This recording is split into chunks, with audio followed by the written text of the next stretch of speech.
Hello and welcome to Following on Ashes Inquest. I'm Jon Norman alongside Steve Harmison. You're listening on talkSPORT 2 or you are watching on the talkSPORT Cricket YouTube channel. This will also be available very shortly after we finish talking on the Following on podcast feed. Steve Harmison, is this the day that Bazball died?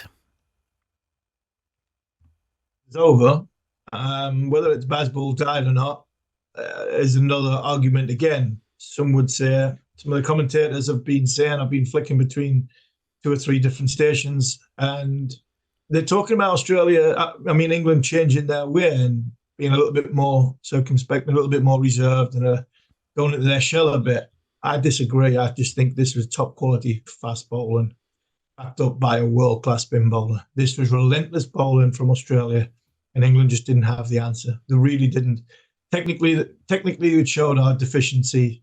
I think mentally, it showed our weaknesses, and I think from watching that this morning, it was very difficult. I know you slept through the Newcastle Fulham game. I didn't want to bring it up. It's been 3 minutes since the show started that my team got through to the semi-final. Yeah, thanks for that. Having watched that game, stayed up throughout the night to watch Australia. I really enjoyed the way they bowled. As much as it pains me to say it, I really enjoyed the way they bowled. They bowled in a partnership. The fundamentals of test match bowling on a flat pitch, I was there to see. And you can't argue. This was a good surface. Australia got 371. A lot of people said they were possibly a bit short. And their bowlers came out with a plan, said to England, we don't back your technique. And the fielders were all over them, whether it was catching or the energy in the ring. It was a team that was on the top and a team that looks as though probably at rock bottom, barring the captain. There's a lot to talk about today, but there's also a lot of criticism about Ben Stokes batting. I was surprised. I understood why he set out. We've seen Stokes bat like this before, by the way. I understood why he batted as he did in the afternoon session. But once Brydon Carter was out, actually once Will Jacks was out, I thought he was going to flick a switch. I don't know whether the cramp that he was clearly suffering from meant that he couldn't do that. But I did find it slightly strange. And I don't know if I am wrong here, Harmy, but it seemed like he was batting to make a point to the dressing room at times. Am I wrong in thinking that? No, you've got a point that whichever way Ben went about it, if he slugs it up in the air, 27, 28 off 80, 90 balls, people would be going, right, he's just giving it away because he's going down with his team. Ben Stokes has valued his wicket. This is the problem, I think, is with this team.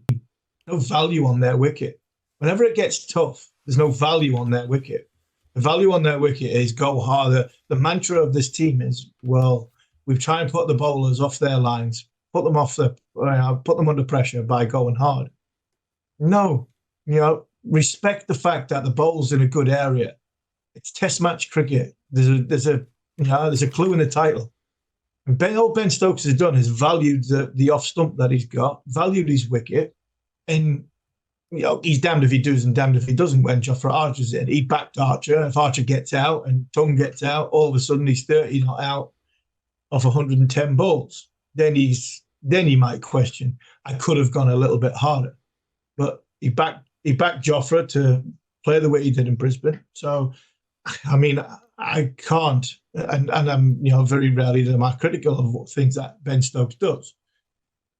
But if we're looking at Ben Stokes and saying he could have gone harder in the last sort of 45 minutes of that innings, that day when it was 40 degrees heat, he's got cramp in both legs, and he's watching Ollie Pope chip one up in the air. He's watching Jamie Smith waft it one. Brydon Carter get caught on the crease when you should be trying to get forward. All these things that are happening around him. I understand that. I do understand it. I can't look at Ben Stokes and say he could have changed and gone through the gears. He will have to tomorrow once he gets a good night's sleep and he gets some food inside of him. And once Jofra gets out, or it gets a bit tough and it looks like Jofra's going to get out, then he has to go harder. But not with an hour to go tonight. I think, as well as another thing, John. I mean, you've also got to look at it and think, as a bowling unit, the last thing you want to be doing is sending Jofra back out tonight. So if I can defend me off stump and get me through tonight, I get my bowlers with another night's sleep under their belt, and we've still got a chance to win this game. So I want them to be coming out fresh as a daisy tomorrow, as opposed to 190-run lead. We come out tonight and bowl for 10 overs. It goes crash, bang, wallop like it did yesterday morning. And all of a sudden, we're staring down a barrel of 240 runs behind, 9 wickets in hand, Australia, trying to stay in the Ashes. Yep, I get it. But it does kind of fly in the face of take the positive option that we've been hearing for the last 3 or 4 years. Kanya says, if Stokes is going to bat at this speed, should he not bat higher? Well, I mean, he's got the Joe Root problem, isn't he? Because the wickets tumble so quickly. He's actually in and batting well earlier than he would otherwise wish anyway. Stokes blocking all day, says Castruni. Says, laugh out loud. It's not Bazball, it's board ball. And Sirach says, in these 4 years, whenever I saw Stokes bat, either I feel he is right in playing the correct way of Test wicket, or he is backstabbing England by playing against what they want. Today's innings was rubbish. And tomorrow he may go out, all guns blazing and scoring at highest strike rate, but he derailed today's innings momentum for him and the other batters too. Skywalker says, from Bazball to bauble, as in board, not as in a bauble that you hang on a tree. Michael Taylor says, we have all been led to believe Bazball was entertaining. I've never been more bored watching England. We're losing heavily and we are going out with a whimper. So yeah, I mean, look, there's some of the comments on the talkSPORT Cricket YouTube channel. Add your comments and I'll, if I can get to them, I'll read them out. Look, at the end of the day, Harmy, we were here yesterday, 24 hours ago, and I did ask you what it was that you saw from the previous 2 test matches that made you believe that England could bat 90 to 100 overs and score 450. And here we are, 213 for 8. They trail by 158, and the Ashes is done, isn't it? Yeah, I think it is. But as much as you back Stokes to do something special, he's been there before. He's not doing this. England are shot. I mean, I'm sure we'll go through the dismissals. England are mentally gone. And that's the biggest thing. And I think a lot of that Ben Stokes innings was they didn't want to bowl. He didn't want his team to bowl tonight. He's trying to get himself, just buy himself some time. Keep kicking the can down the road. I look at the back end of the innings. England unfortunately are shot against a very, very good Australian bowling unit. Australia's bowling unit was, you can be critical as much as you want towards Stokes batting 150 balls for 45, but their bowling unit was absolutely relentless from both ends. Their ability to keep putting pressure after pressure after pressure. We have simply not been good enough. Batters are technically not good enough. Our bowlers can't hit the same spot twice. Why is that though, Harmy? I mean, of all the things that I thought England's bowlers were good for, it was, consistency. Jofra Archer did it. But why is it that we can't get 2 or 3 bowlers together that can hit a line and a length in the way that we saw Scott Boland do today and Pat Cummins? Well, if you look at the dynamics of a bowling unit, you need, and I'm not advocating that we should have brought Chris Wokes and we shouldn't have retired Jimmy Anderson. I'm not for one bit. I think them correct decisions were made. But when you look at a bowling unit, you need bowlers that can start a session and give you a little bit of control and put the opposition under pressure in the first half an hour of every session. Now, we had that under Broad and Anderson. We had that at home with Chris Wokes. We got that a little bit with Jofra Archer, but he's not that type of bowler because he's more of a wicket-taking bowler and he's an aggressive threat. You look at the Australian bowlers, you've got that with probably Cummins, Hazelwood, and Boland, Stark's you a little bit more of a maverick. So when you look at England's bowling unit, we haven't got the new ball bowler to back up probably a Jofra Archer that can hold an end. And this is why, and I'm not sort of trying to be smart after the event and the horses bolted, but you've heard me say, and I'm hoping you're going to back me up on this, that Matt Potts would be in my team most times because I can rely on what I'm going to get. Now, I'm not saying Matt Potts is going to win the Ashes for us. I'm not saying Matt Potts is going to make a difference in this. What Matt Potts will do is he'll bowl a ball in and around off stump, and he will consistently put it there. And whether it's good enough for Test match cricket or not, we know that he can bowl 5 or 6 balls in the same spot over after over and give us a chance to build some momentum and build some pressure. And then you've got your maverick type bowlers, your Steve Harmison types, your Bryden Cast types, your Josh Tongue types, to come with Ben Stokes. After that, once you've put your opening bowlers or your start of session bowlers, put them under pressure. England haven't got start of session bowlers. England have arguably only got one new ball bowler. This is me advocating last night for Ben Stokes to open a bowler and bowl a brand new ball. So there's part of the problem, that we can't build pressure from both ends. We've just seen a masterclass of pressure from both ends for the best part of 5 hours in 40-degree heat on a flat pitch with an off-spin bowler. And this is another part of the problem, that Michael Vaughan is right in such a way that we've identified Shoaib Bashir and given him a chance to be our frontline spin bowler.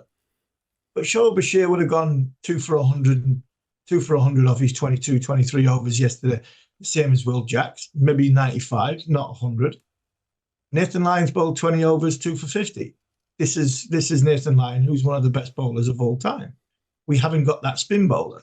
So we can have a look at what the dynamics of our group is, but I think we can also have a look at our selection panel and our way of building this squad and understanding that we are too much heavy invested in trying to hit the ball out the ground and not looking for the fundamental, simple, basic things of creating pressure, which we had under Broden Anderson, a little bit of Wokes at home when we had start of sessions in our control, as opposed to trying to crawl back 6.5 and over in the first 20 minutes, half an hour. And that, coupled with the fact that we keep, nicking balls wide of off stump, chipping balls to mid wicket, all that in the melting pot is simply we've not been good enough. We need to talk about Ollie Pope, but he's got one innings to. He's 27, right? He's 28 January the 2nd, so before the 5th test. You never know. I mean, Usman Khawaja will tell you, you never know when it's ended. And he's got enough talent to come back again, but the dismissal was truly awful. He didn't look right at the start. I mean, he tried to leave a ball from Boland, I think it was, that nearly cannoned back onto his gloves and through to the slips, and then he tried to cut one that nearly cut him in half. He didn't look like he wanted to drive, and I thought Crawley's innings was interesting as well. He looked cowed. He looked like he had put away the drive.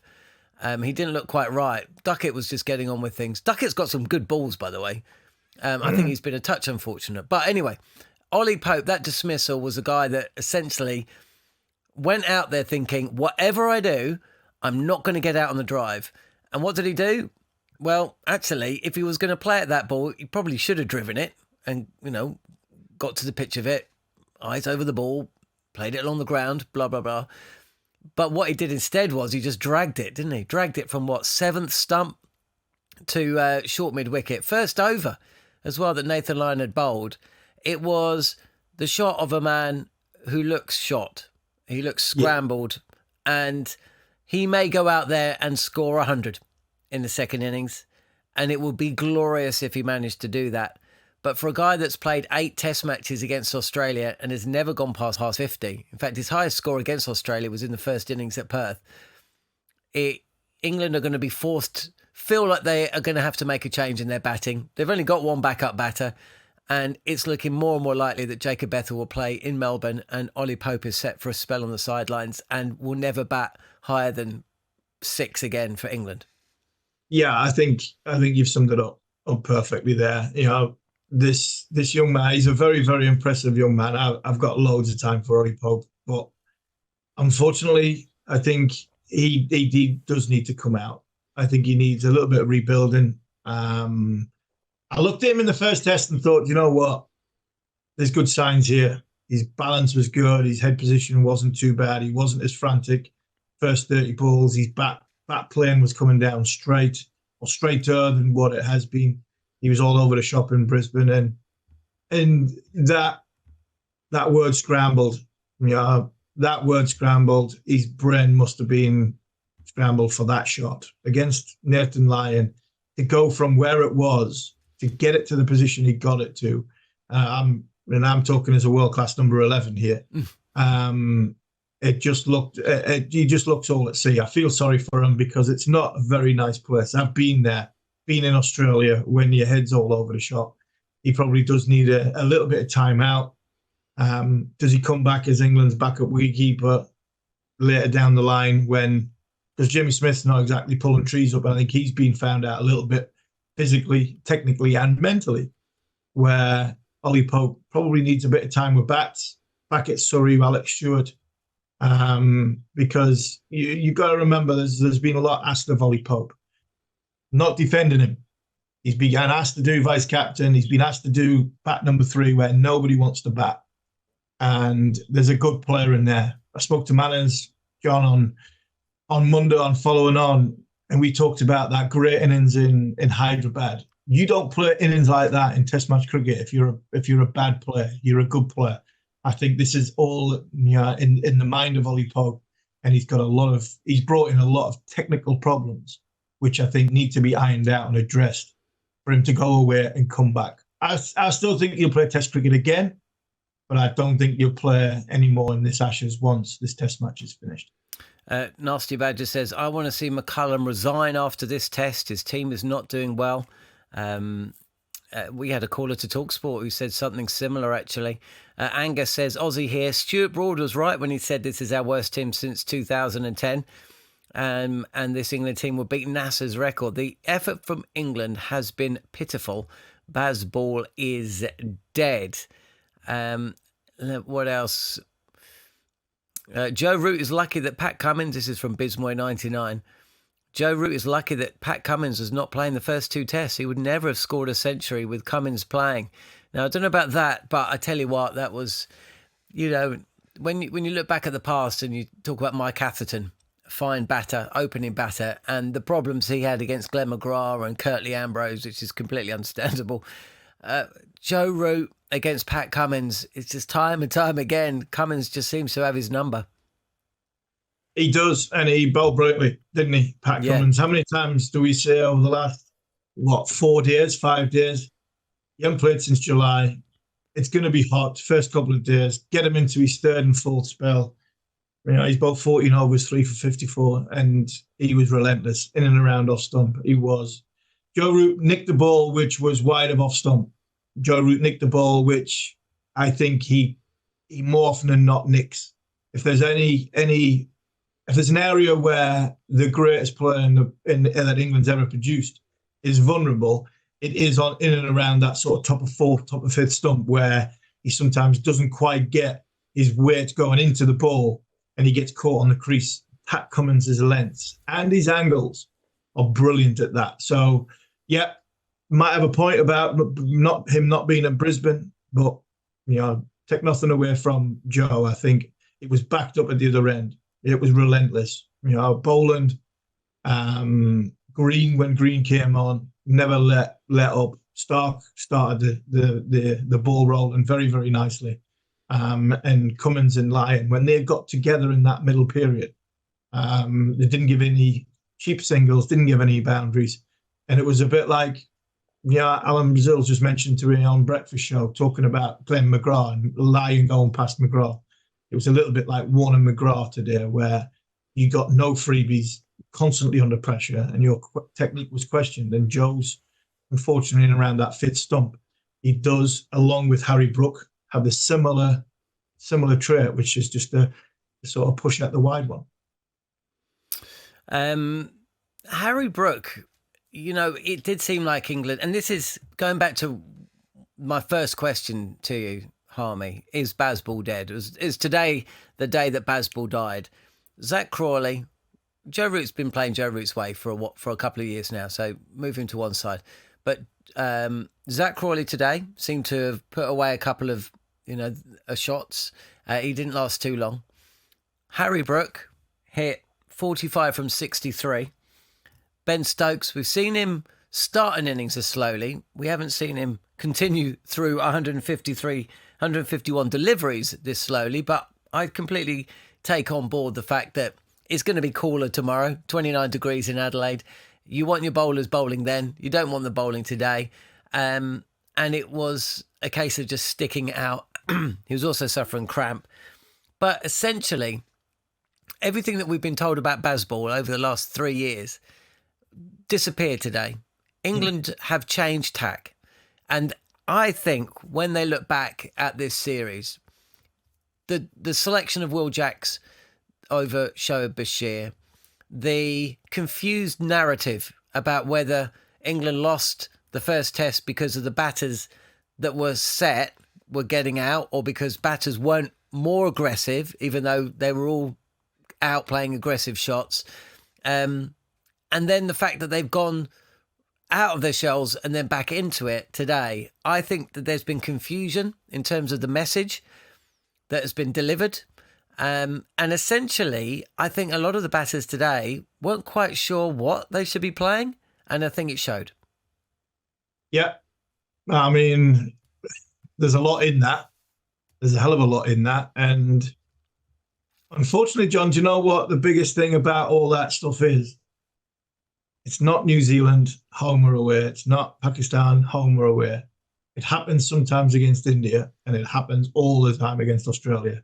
Whenever you play in an Ashes series, I'm not saying everything goes out of the window, but mentally, it's a lot more. It's a lot more taxing on you mentally than anything else. You always question yourself. I was always doubt, because that's a human body. But today, you know what? If England had come out swinging from the hip, I reckon England would have bowled 15 overs by now. I really do. I really do. I mean, if England had come out swinging today, England might have got 210 all out and bowled 15 overs. Yeah, I agree. Technically, we're not good enough. I agree. We come up against a very good bowling attack. I agree. But Harmy, midway point of a series is not the time to change your tactics, to change your approach. No, it's not. But I think we're putting pressure to change your mentality. Yeah, well, yeah, but I think there's a lot more in. I think there's a lot more in how well Australia bowled and how in their shell England went, and I think that's the biggest point I would make on today's performance. That as much as I really would like England to come out and play expansively, you have to earn the right. And unfortunately, I just don't think they're in any position. Do you know what? It's simple. We just might not be good enough. We might not be good enough. Top 7 batter, taking Joe Root out, and I'm putting Harry Brook in here. That we might not be good enough to play Test match cricket against Stark Cummins and Boland and Lyon. Well, that could be the simplest sort of explanation to where England are at this moment in time. Do you know what, Harmy? We did this show following on Ashes Inquest in 2017, 2018, when the England bowling attack comprised of Chris Wokes, Moeen Ali, Tom Curran, Craig Overton, Jimmy Anderson. Stuart Broad injured? I can't quite remember. Broad was injured, wasn't he? Yeah. Yeah, Stokes was missing. He missed that series. And they were bowling against Steve Smith, who was a superman. Labuschagne was in top form. Actually, it was the year before Labuschagne started playing, wasn't it? But David Warner was still batting. I guess Khawaja was there. I can't even really remember Steve Smith. He seemed to bat for essentially 25 days straight. Mm. And at the end of that series, we came away from it and we said we can never, ever go to Australia with that type of attack ever again. And I don't think the gulf between the England team this time and the England team that time with Australia is as wide. I don't think it is. Oh. Yes, I totally agree. I thought Australia bowled brilliantly today. Yesterday, we made the point that Nathan Lyon was key. And I think Nathan Lyon was the standout bowler today because he basically bowled an end. He kept things tight. He was very, very difficult to get away if you're a left-hander. I think the right-handers probably had a little bit more scope, but that all makes sense. But because he could bowl 20 overs and go for under 50 and pick out a couple of wickets, and I mean, the confidence boost those 2 wickets in his first over must have given him, by the way. How different would have things have been if that hadn't have happened? Maybe not totally different, but certainly would have been a bit different. But the fact that he could bowl an end just meant that Australia could get the best out of their fast bowlers. You know, they meant that they could bowl short, sharp spells. Now, you look at that bowling attack towards the back end of the day, the last 45 minutes, they were out on their feet. And actually, Mitchell Starc didn't bowl brilliantly today. So there was an opportunity there for England if Lyon hadn't have delivered. And Lyon did deliver. And because Lyon delivered, it meant that the other bowlers, you know, could really go through their spells and make the difference that they did. But I'm not disagreeing with you here. I think that what Australia have shown is if you put 4 world-class bowlers together in home conditions or familiar conditions, and if those 4 bowlers all have a point of difference from each other, but can essentially execute their specific skill, then you're going to win more games than you lose. And you might still have a bit of a dodgy batting order, but essentially what it does is show up England's bowling attack for what it truly is, you know? Yeah. And Jofra Archer aside, who, even yesterday when Australia were 5 down, I was struggling to see England bowling, taking 20 wickets in this series. Taking 20 wickets in this test match. Because Stokes is going to bowl himself into the ground. Jack's got 2 wickets caught on the boundary. Archer took a fifer. 2 of them were really soft as well, but he took a fifer and he deserved the success he had. But you can't tell me that England are going to be bowling teams out in overseas conditions when you've got bowlers as erratic as the ones that we've got, and bowlers that essentially can't bowl in partnerships, can't bowl as a team. It's essentially 4 individuals and the skipper who does bowl for the team. And Australia have shown the complete opposite with the bowlers they've put out on the field. Yeah, and to continue on to what I've been saying, I thought Pat Cummins captained the team very, very well today. I thought his bowling changes were very good. And if you looked at it, because of, like you say, the way Lyon bowled, he could give Starc a rest. Starc wasn't as suited once the ball got 15 to 20 overs old, because the ball stopped moving around, and it wasn't flying off the surface. It was a surface where if you used your angles, hit the pitch hard, challenged in around that off stump. Boland had the keeper up for some of it. I thought Pat Cummins did not only a great job with the ball, his changes of bowling was good. But if you've got a spin bowler, I've been listening to Graham Swan all night.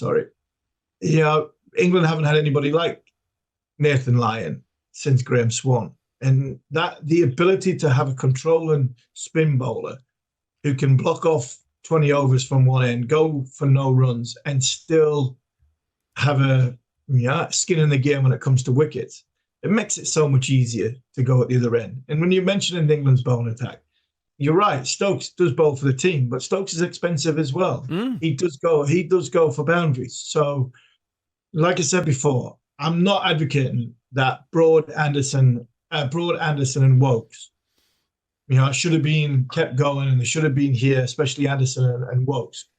But that type of bowler is something which I think we should have started with right from the very start, 18 months ago, planning. Once Wokes was gone last year. Anderson was gone the summer before. You have that one bowler that can start a session. You can hang your hat on. He's not going to go anywhere for 2.5 and over. And then you have your Mavericks around it. And unfortunately, like you're right, England have got 4 Maverick seam bowlers, and I'm the captain in that. And a spin bowler, well, he's not a spin bowler, is he? It's a broken record, that spin bowling option. Yeah. You know, he doesn't want to use Liam Dawson. He didn't want to use Jack Leach.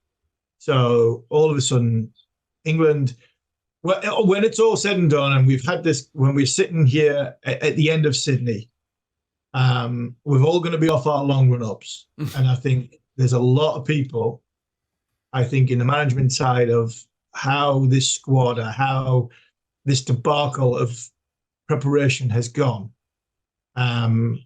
Like somebody said earlier, Brendan McCullum should resign now. No, he shouldn't. But I think at the end of the series, the people that have planned this trip have got a huge amount of questions to ask, because they've got it horribly, horribly wrong. Farhan Bashir says, get me Dom Sibley, Ben Folkes, Jimmy Anderson and all those people who could value their wickets. Bazball's funeral needs to be as grand as its celebration was when England was bashing mid-teams on flatties. Wow. I tell you what, it's not been pretty. But let's talk to a man who's probably feeling a little bit more chipper.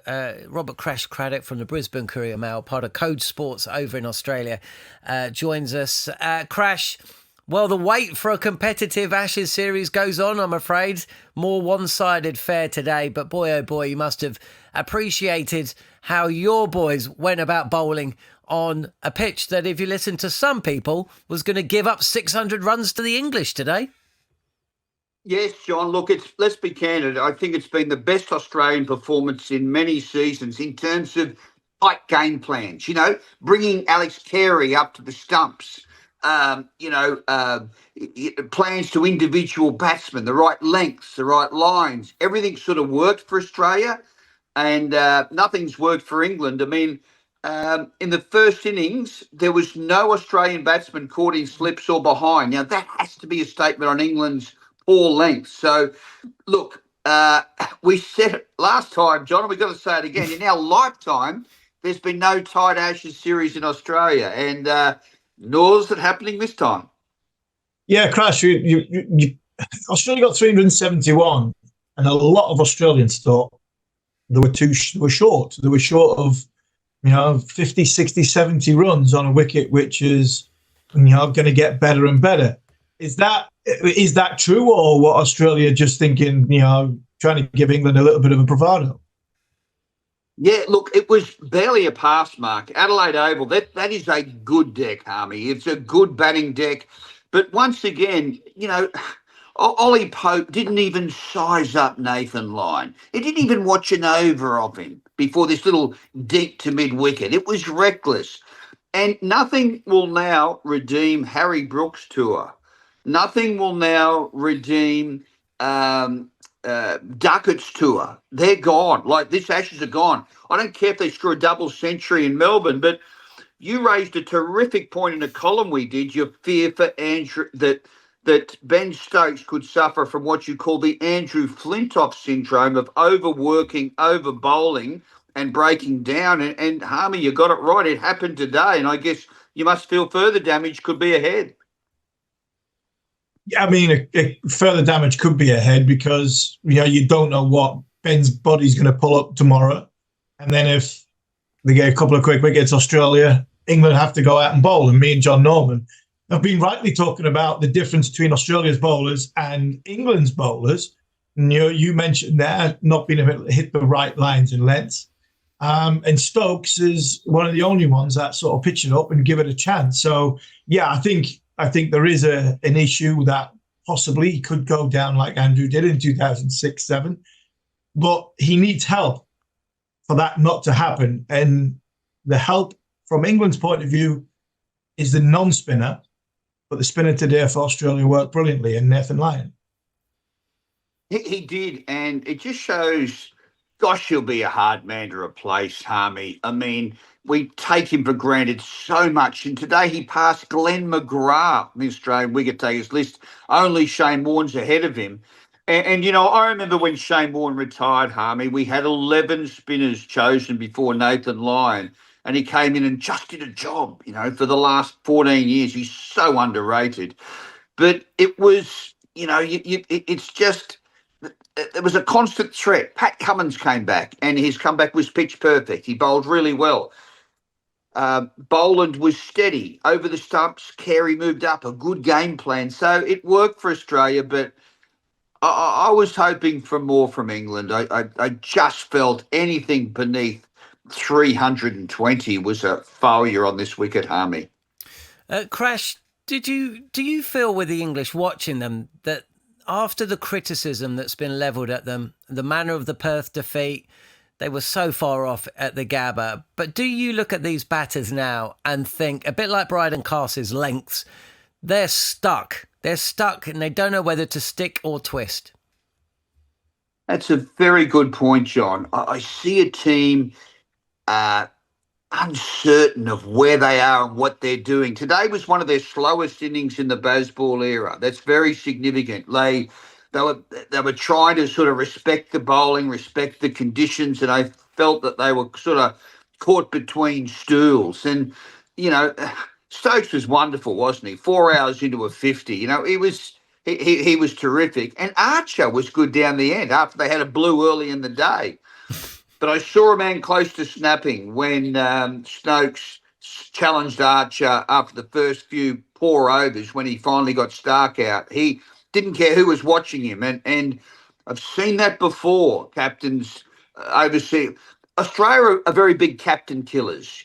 Wasim Akram, Graham Gooch, Jimmy Adams, the list, Sachin Tendulkar, the list is as long as your arm of the captains whose careers have been finished by poor series against Australia because they're long series and they hurt. So, Ben, England needs him, and Harmy said it, he has to exist beyond this series. My question is, will he have had enough? I know he stays for me, and he stays. I think he'll stay for the wider public. Believe it or not, Crash, some of our comments on, you know, on the YouTube chat point are criticising Ben Stokes' innings and criticising England for being a bit boring. I mean, I just didn't think he had much option to play the way he did. Coming tomorrow, though, you know, England will get bowled out eventually. Even if England go well and put another 60 on, they're still 100 runs behind. Thankfully for us, Steve Smith's not playing. Where do you think Australia will go? Do you think they'll come out aggressively? Or do you think Australia will go, right, we're going to bat for a day and a half and grind you lot into the dirt? I think mainly the first one. I think England's bowlers will be tired. They've had to bat this afternoon after bowling this morning. It's really hot, 38, 39, Harmy. And they're not used to a lot of heavy-duty cricket. So I think you'll see Weatherall go hard. It's got Travis Head written all over it, this one, like as in biff, bang, whack. You watch him early. So, yeah, and if it's a lead of 110, 120, I feel the game's gone, Harmy. I feel the game's gone. And they did have a sniff. There was some nice moments for England in this test. And I really felt sorry for them for the Snicko stuff up when Alex Carey should have been out on 72. I mean, they're potentially chasing 100 more than they should have, and that's big, you know. So Snicko's been a disaster in this game. I was going to ask you about Snicko. Me and Harmy actually haven't spoken about it, and thankfully it'll be a footnote you imagine at the end of the series. But could you imagine if it was 1-1 with the series very much alive, and you have the Alex Carey situation happen yesterday, and then there was another couple today. One involving Jamie Smith for the second time in the series, by the way, where Ben Stokes couldn't believe it. Jamie Smith didn't think he'd hit it. Nobody's still quite sure whether the umpire gave it out on field or not. I think essentially he didn't think the ball had carried because he'd seen an earlier incident involving Joe Root and Alex Carey where the ball hadn't carried. Essentially gave it out, didn't raise the finger, but when checking with third umpire, turns out, anyway, Jamie Smith had to walk off, but something needs to be done about your Snicko. I'm just surprised that this is the first time we've really noticed it being the problem that it clearly is. Well, there was an incident in Perth where Jamie Smith he walked, remember, and the sound and the snicko didn't line up. So it is a worry. There's a feeling that cricket's the only sport in the world where they leave it to the home broadcaster to decide what they're doing. I mean, it wouldn't happen in soccer. It wouldn't happen in a lot of different sports. At least they take charge and standardise it around the world. Now, a lot of people in the English press box, John, over the last 24 hours have saying our version, Ultra Edge in England, is far superior to Snicko. And I reckon that will come into Australia as soon as next season. So, but yeah, it is a worry, and it's a real talking point. And there was another incident, of course, where the ball appeared to Australia was so confident they had Smith caught behind off a glove, which the ball hit his helmet. So it was interesting. It was it's unacceptable. Technology has to be better than that. It has to solve problems, not create them. Sorry, Harmy, go for it. No, I was just going to say, just finally for me, Crash, you've got Pat Cummins having bowled since July. If Australia bat all day tomorrow, have you got any worry or hang-ups that Australia will not have enough in the tank to finish England off? Harmy, I can sum that up in one word: lion. I just think that he'll have a good second innings. He'll anchor down one end. He'll take 4 for 64, and the others will chip in around him. Carey will move over the stumps. Boland or Boland or wearing wicket like this. So I think they'll find a way. And it's disappointing, Harmy, because I'm cheering for the contest, like tomorrow is the halfway point of this series. Halfway through tomorrow, that's the halfway point. And it's sort of, there's that feeling that it's sort of over, but not one English player has enhanced their reputation. And that's, I'm so disappointed because, I'm not gloating at all. I just wanted a really good contest this, because I felt you boys were up for it and we duly talked it up. We were so excited. Crash, so, it's terrible. We're disappointing you. That's even worse than you gloating that you've won. Oh, I feel guilty and disappointed at the same time. That's ridiculous. Crash, thanks for your input. We'll get you back on at some point, but you can read Crash's thoughts in the Brisbane Courier Mail or via the Code Sport app. So head over there. Somerset Cricket have just tweeted, Jack Leach had the most county championship wickets for us last season. Open bracket 52, close bracket. He recently signed a new 2-year contract with us to keep him at the club until the end of the 2028 season. The best specialist spinner in England? ? With a couple of eyes in there as well. Lots of reaction, as you'd imagine, Harmy, on the talkSPORT Cricket YouTube channel feed. Patrick Nolan says, John, Snicko, whinging Poms. I'm not whinging. I think Jamie Smith hit it. But that Snicko machine needs throwing out. And I think the Aussies are whinging more than the English at points today. Aussies bowled well, too well today. For God's sake, replace Pope with anything you got, says no handler. And Nasty Badger, I agree with Harmison on Stokes play, but I wanted him to hit out at Lyon. That was kind of shocking. England played like they were scared. Harmy, scared. That's mentally scrambled. And if you want to use the word scared, you can do. I don't think they're scared. I just think they're caught between a rock and a hard place. They don't back their techniques against a very, very good bowling attack who have bowled brilliantly from both ends. Okay, then, we've got a couple of minutes before the end of the show. Let's look ahead to tomorrow. You were quite optimistic yesterday. England trailed by 158. We were of the opinion that they needed to lead by 80. And after the morning session, which saw, Australia pushed their lead, or pushed their first innings score up rather. They added 45 in the morning session. They batted for another 38 minutes. That was a crucial start to proceedings. Yes, Archer took a fifer, but once again, Cast went for a few, and even Archer did actually. There's a couple of short wide ones. It looked like a bowler who bowled too many yesterday. Is there any hope? According to CricViz, I'll have a look to see what the percentage is. Yesterday, they had Australia down at 73%. I guess if I look at it now, it's going to say 99% Australia win, isn't it? it'll be close to it'll be 90 something. I would have thought late 80s. Actually, it's 83%. 83, yeah. That's still a lot. It's still a lot, John. Yeah, if for England now, there's 12 overs to the second new ball. Now, if it was England bowling, you'd go, what's the threat with this old ball to potentially knock them over before the second new ball? Crash is right. They've got Lyon. There's the threat for 6 overs from one end. If England can still be batting when the second new ball comes around and can have a deficit by the end of 75, they're hanging on by their fingernails, but it's just fingernails. That means they're chasing in excess of 300, 320, 350 on a surface which is wearing day 4 into day 5 with one of the greatest spinners of all time. That's a big ask.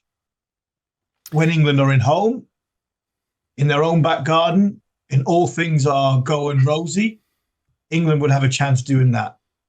England at this moment in time, the way they are mentally, physically, and probably technically, I think 125 fourth innings could be a really, really big challenge for them. We've had a comment. Have England played more days of golf than days of cricket in the Ashes so far? Possibly. They have been there for a month.